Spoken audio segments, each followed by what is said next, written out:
बहुत समय पहले की बात है। एक घना जंगल था जहां अनेक प्रकार के जानवर, पक्षी, कीड़े मकोड़े और जीव जंतु रहते थे।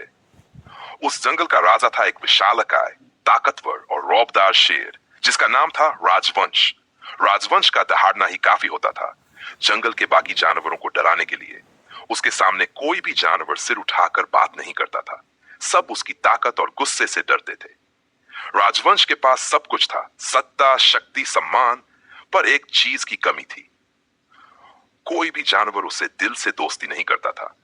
सब डर के मारे उसकी बात मानते थे, पर कोई उससे हंसी मजाक नहीं करता, उसके दुख दर्द नहीं सुनता। धीरे धीरे शेर को अकेलापन सताने लगा। उसकी रौबदार जिंदगी में खालीपन भरने लगा। तालाब के पास एक छोटा प्राणी, जंगल के बीचों बीच एक सुंदर तालाब था जहां सुबह शाम जानवर पानी पीने आते थे। उसी तालाब में रहता था एक नन्हा हरा भरा चंचल मेंढक जिसका नाम था गप्पू। गप्पू का शरीर छोटा था, आवाज पतली थी और ताकत तो नाम मात्र की भी नहीं थी। लेकिन गप्पू में एक अनोखा गुण था। वह बहुत बातूनी और मजेदार था। उसके पास किस्सों की भरमार थी और हर बात में वह हंसी ले आता था। गप्पू की दोस्ती तालाब के छोटे छोटे जीवों से थी, मछलियां, झींगे, कीड़े और कुछ पक्षी। वह अपने छोटे से संसार में बहुत खुश था, पर उसने भी शेर के बारे में बहुत कहानियां सुन रखी थीं। उसकी दहाड़, उसकी ताकत और उसके गुस्से की बातें वह सब जानता था। पहली मुलाकात। एक दिन गर्मी बहुत थी। शेर राजवंश प्यासा होकर तालाब पर पहुंचा। उसके कदमों की थड़राट से तालाब के किनारे भागते जानवरों की भीड़ लग गई, इधर उधर छिप गए। गप्पू भी वही बैठा था, पर वह डरने वालों में से नहीं था। जब शेर पानी पी रहा था, तभी गप्पू ने मजाक में कहा, राजा साहब, इतनी गर्मी है कि अगर आपकी दहाड़ से बादल आ जाएं, तो बहुत मेहरबानी होगी। शेर चौंक गया। उसने चारों तरफ देखा कि ये कौन है जो उससे मजाक कर रहा है, और फिर उसकी नजर गप्पू पर पड़ी, एक छोटा सा मेंढक जो उसकी ओर मुस्कुराते हुए देख रहा था। पहली बार किसी ने शेर से मजाक किया था, और वह भी बिना डरे। शेर को गुस्सा आना चाहिए था, लेकिन उसे हंसी आ गई। वह जोर से हंस पड़ा और बोला, तू बड़ा दिलेर है छोटू, तुझे मुझसे डर नहीं लगता? गप्पू मुस्कुराया, डर तो लगता है, पर डर के मारे मजा नहीं छूटना चाहिए, है ना? शेर फिर हंस पड़ा। वह बैठ गया और गप्पू से बातें करने लगा। पहली बार किसी ने उसे एक आम जानवर की तरह ट्रीट किया, न कि जंगल के राजा की तरह। बढ़ती दोस्ती। उस दिन के बाद से शेर अक्सर तालाब आने लगा, और हर बार गप्पू उसका इंतजार करता।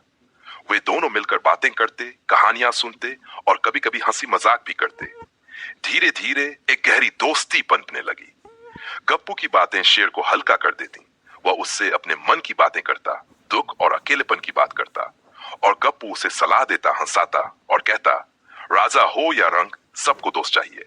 शेर अब जंगल में पहले से शांत और मिलनसार हो गया।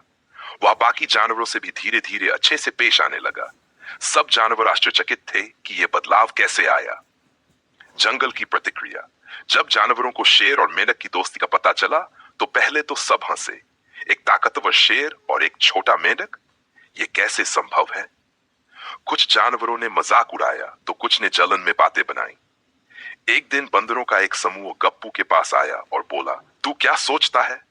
तू अब राजा का सलाहकार बन गया है? इतना छोटा प्राणी और इतनी बड़ी दोस्ती का सपना।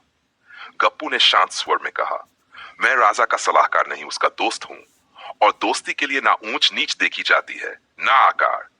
धीरे धीरे जानवरों को भी समझ आने लगा कि यह दोस्ती सच्ची है। अब वे शेर के नए रूप को पसंद करने लगे। एक संकट की घड़ी। जैसे ही समय बीतता गया, जंगल में एक नया खतरा आया। दूसरे जंगल से कुछ शिकारी आए जो जानवरों को पकड़ कर ले जाते थे।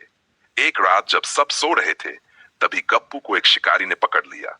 उसने सोचा, यह मेंढक किसी प्रयोगशाला के काम आ सकता है।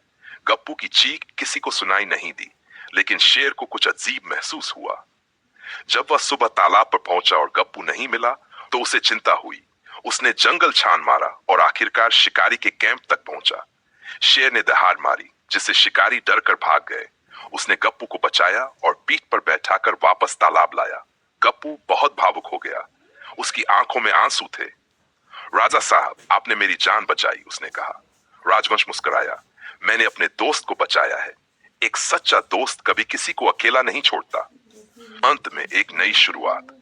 उस दिन के बाद जंगल के जानवरों ने शेर को और भी ज्यादा सम्मान से देखना शुरू कर दिया, सिर्फ उसकी ताकत के लिए नहीं, बल्कि उसके दिल की गहराई के लिए। गप्पू अब न सिर्फ शेर का बल्कि पूरे जंगल का प्रिय बन गया था। शेर ने भी राजकीय सभा में एक नया नियम पास किया। जंगल में सभी प्राणियों को बराबरी का अधिकार है, चाहे वे कितने भी छोटे क्यों न हो। गप्पू को जंगल मित्र डा की उपाधि दी गई। वह अब बच्चों को कहानियां सुनाता, जानवरों के बीच मेलजोल बढ़ाता और सबको सिखाता, सच्ची दोस्ती दिल से होती है, रूप, रंग और ताकत से नहीं। नैतिक शिक्षा, यह कहानी हमें सिखाती है कि असली दोस्ती दिलों को जोड़ती है, ना कि शरीर, ताकत या ओहदे को देखकर बनती है। जब दो दिल सच्चे होते हैं तो एक शेर और मेंढक भी सबसे अच्छोसत बन सकते हैं। हमें कभी भी किसी को छोटा नहीं समझना चाहिए, क्योंकि कभी कभी वही छोटा सा प्राणी हमारे जीवन की सबसे बड़ी खुशी बन सकता है। बहुत बहुत धन्यवाद। ये सुनकर बहुत खुशी हुई कि आपको कहानी पसंद आई।